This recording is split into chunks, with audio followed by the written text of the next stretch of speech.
Welcome to Cake Playground, where it's all about the fun. This lesson is on how to make a gum paste Stephanotis. This small little sugar flower can be used by itself or arrangements in other flowers to give depth and texture on your cake. Let's start off by preparing the floral wire. We're using 20 gauge paper covered Japanese floral wire. Cut the floral wire in half with some wire cutters. Next, I'll show you how to bend the end. Take a pair of needle nose pliers and bend the end slightly like a hook and close in the hook so it looks like this. Next, we're going to move on to cutting and shaping the flower. We'll be using some commercial gum paste. Take a small amount of shortening and work it into a small ball of commercial gum paste with your fingertips till it's smooth and pliable. I like to work on a cutting board.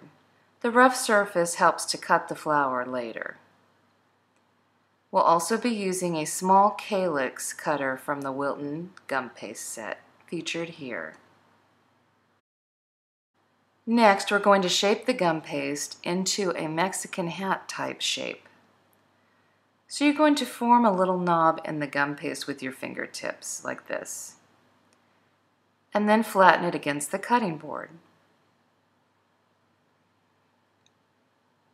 You determine the shape of the knob to assure that it fits in the center of the small calyx cutter.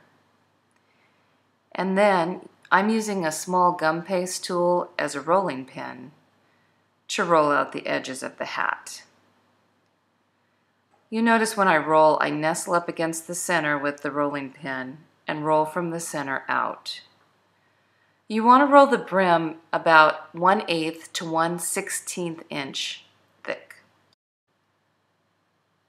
You use the small calyx cutter to fit over the knob and press up against the cutting board to cut the flower.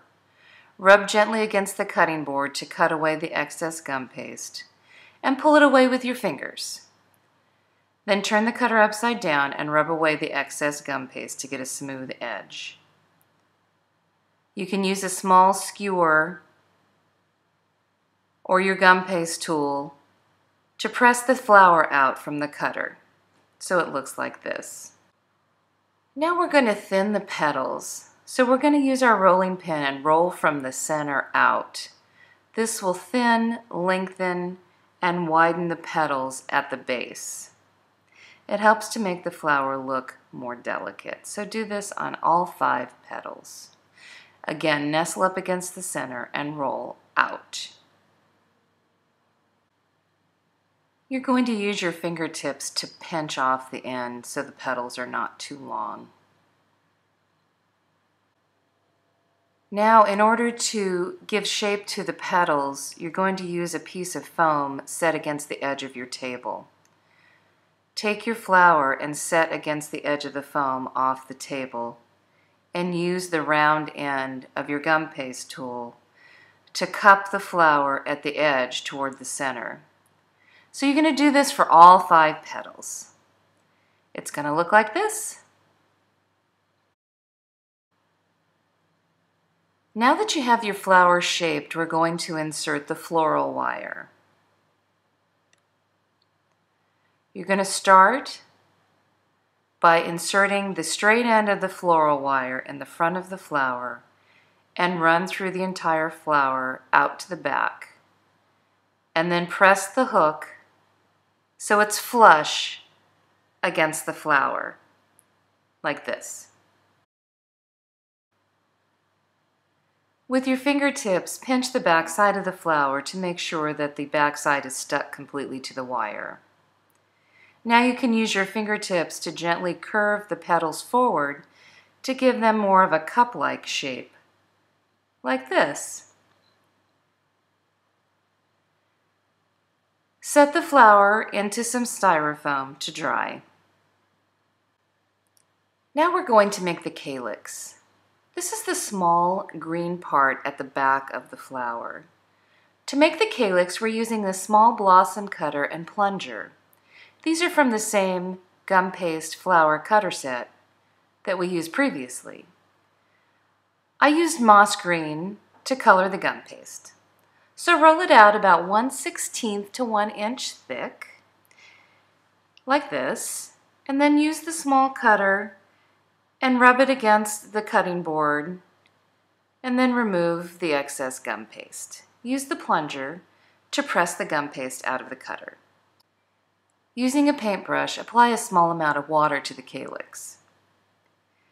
Then, take the straight end of the wire and insert it into the middle of the calyx. Run the calyx up the wire, and then nestle it up against the base of the flower and use your fingers to shape the calyx against the flower so it looks like this. Now hang the flower upside down to dry completely. After the flower has dried completely, we'll add some color to bring this flower to life.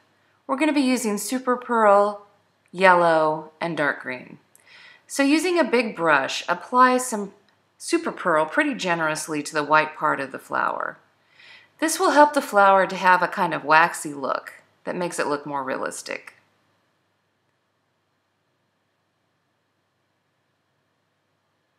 Next, apply some of the yellow to the center portion of the flower. You're going to be using a smaller brush. Finally, you're going to be adding some of the green to the calyx. To set the color, you're going to hold the flower briefly over some steam. Don't hold it too long. You just want the flower to kind of glisten, so it looks like this. I do hope you have a great time making your own gum paste flowers. Check out our YouTube page for our other videos on how to make a gum paste rose or how to make a gum paste peony. At the top of the YouTube page, there are links for the CakePlayGround.com website, the Facebook page, and Pinterest. Subscribe to the YouTube page and like us on Facebook to get all the new videos. At Cake Playground, it's all about the fun.